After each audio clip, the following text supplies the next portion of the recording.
اور اگر رمضان کا مہینہ تو پورا معافی کا مہینہ ہے کہ دوزخ کے دروازے بند ہو جاتے ہیں، جنت کے دروازے کھول دیے جاتے ہیں، شیطان قید. آپ دیکھتے نہیں نمازی کیوں بڑھ جاتے ہیں رمضان شریف میں؟ کہ وہ نامراد قید ہو جاتے. تو کسی کو زنجیروں میں باندھا ہو وہ چل تو نہیں سکتا، چھوڑ دو زنجیریں تو چل پڑے گا.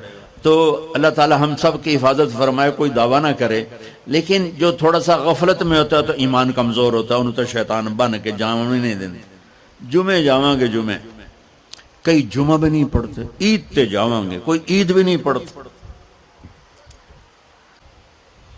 شیطان جب قید ہوتا ہے تو زنجیریں کھل جاتی ہیں تو نمازی بڑھنا شروع ہو جاتے ہیں. اس کے بعد جو گھٹتے ہیں نا تو شیطان کی وجہ سے نہیں، اپنی عادت اور سستی کی وجہ سے. پہلے 2-3 دن بڑا جوش ہوتا ہے، پھر اس کے بعد گھٹتے ادھے کو پھر نکل جاندے ہیں، ادھے رہ جاندے ہیں. تو تراویح میں بھی پہلے پوری مسجد بھرے گی، پھر ایک صف جائے گی، پھر دوسری جائے گی، پھر تیسری جائے گی. تو بھائیو یہ رمضان آ رہا ہے، دیکھو میں ہاتھ جوڑتا ہوں، نماز 5 وقت سارا سال فرض ہے، لیکن روزے کی برکت سے کیا ہوتا ہے، شیطان قید ہو جاتا ہے تو وہ سارے بھاگے آ رہے ہوتے ہیں. اللہ سے مانگ لو اس رمضان میں کہ یا اللہ ایسی توفیق دے کہ موت تک نماز نہ چھوٹ. رمضان میں بہت سے لوگ رشوت لینا چھوڑ دیتے ہیں کہ نہیں جی ہن رمضان شریف آ گیا.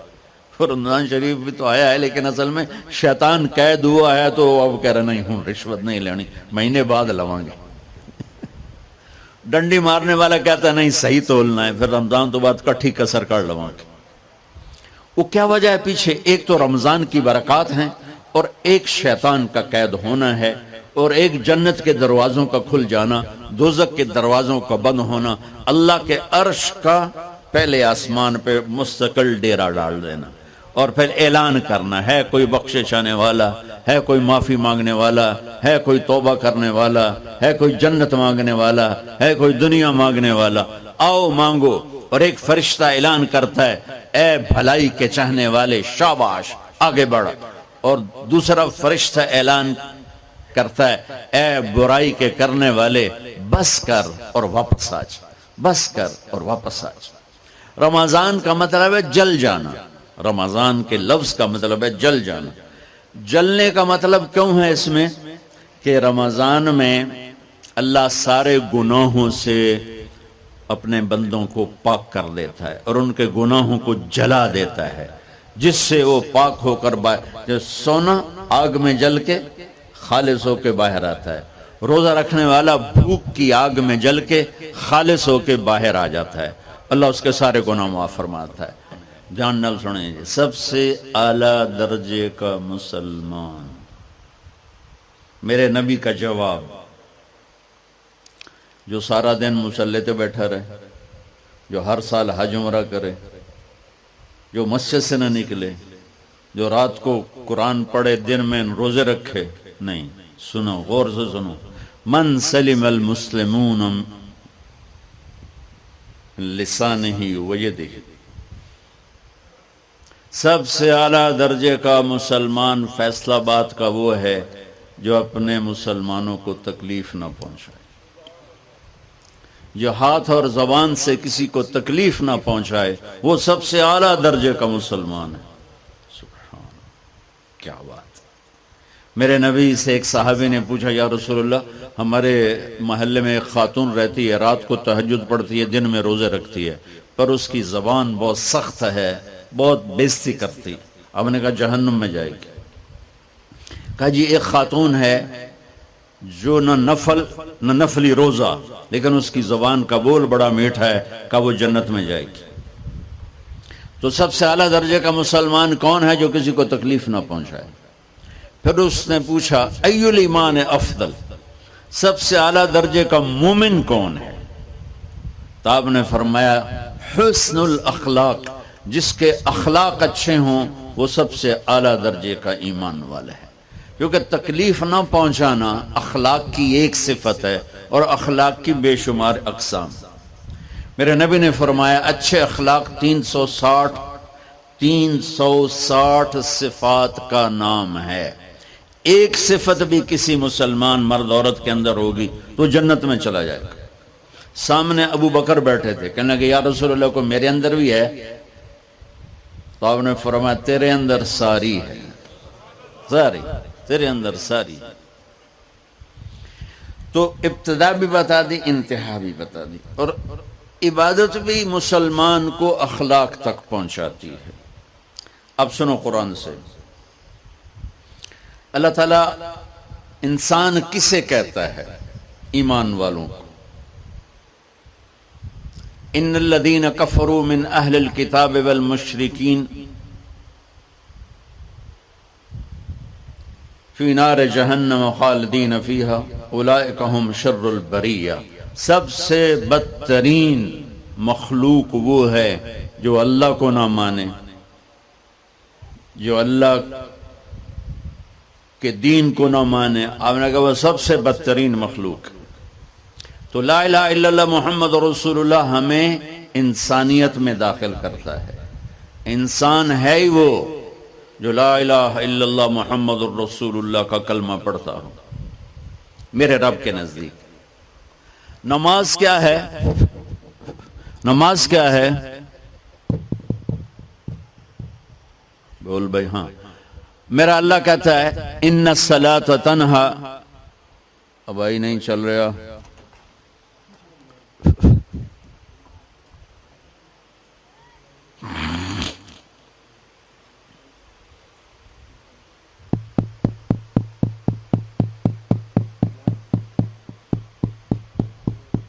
تھوڑی آواز ہے۔ نماز کیا ہے؟ ان الصلاۃ تنہا عن الفحشاء والمنکر۔ تم نماز پڑھو، یہ تمہیں بد اخلاقی سے بچائے گی اور یہ تمہیں گناہوں سے بچائے گی۔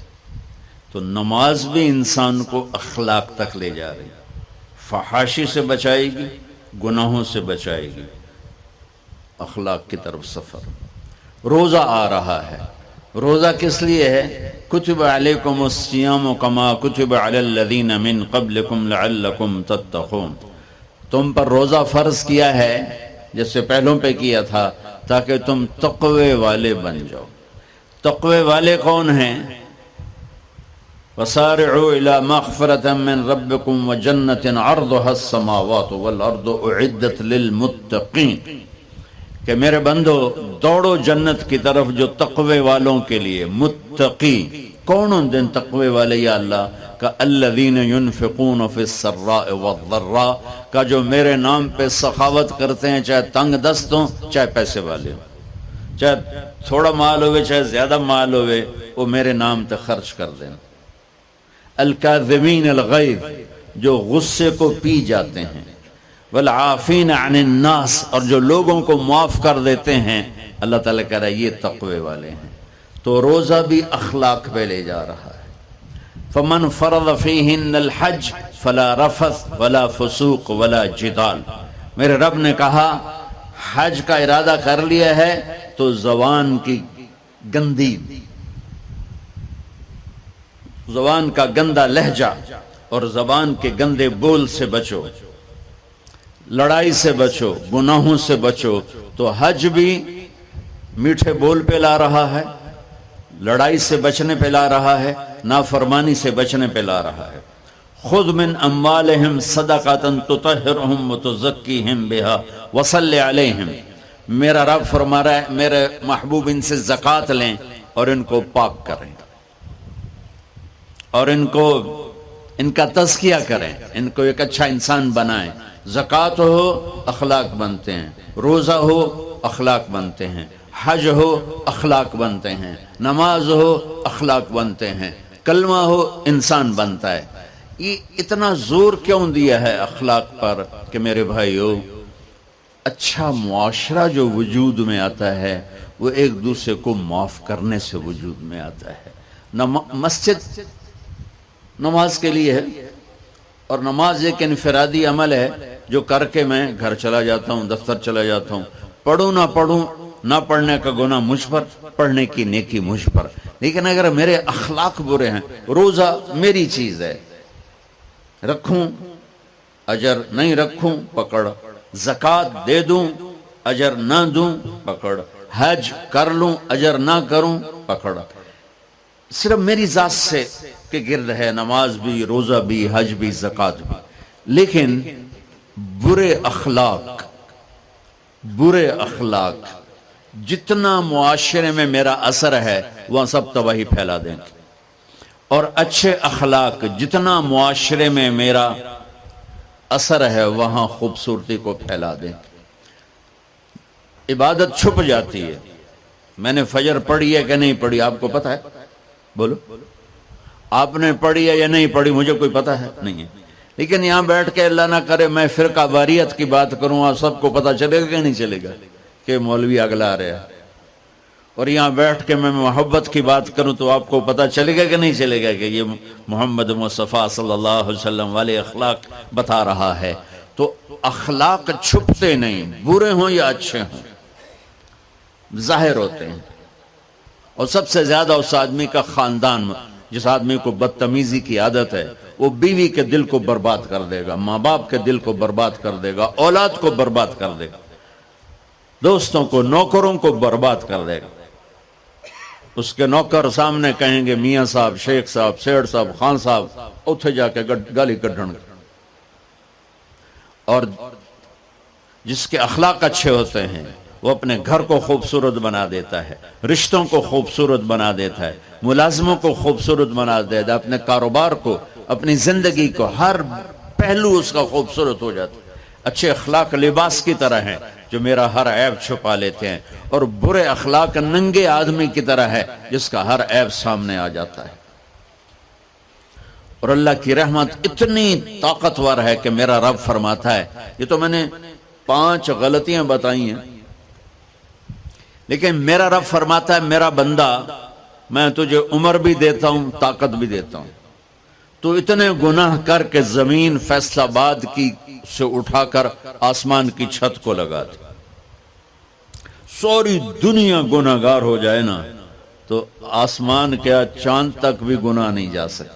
اور میرا اللہ کہہ رہا ہے ایک مرد عورت اتنے گناہ کرے کہ آسمان کی چھت کو لگا دے، پھر صرف ایک دفعہ مجھے کہے یا اللہ معاف کر تو میں سارے ہی معاف کر دوں۔ تو بھائیو یہ رات بھی معافی مانگنے کی ہے۔ تو میرے عزیز و رمضان شریف آ رہا ہے، اپنے دل کو کینہ سے صاف کرو، بغض سے صاف کرو، نفرت سے صاف کرو، کسی سے لڑے ہوئے ہو اللہ کے واسطے صلح کر لو، یہ لڑنے کی جگہ نہیں ہے، محبت کر کے جاؤ تو اللہ بڑے اونچے عالی درجات نصیب فرمائے گا۔ اور اللہ تعالیٰ موقع دے تو رمضان میں ایک 3 دن تبلیغ میں اللہ کے راستے میں ضرور لگا لینا۔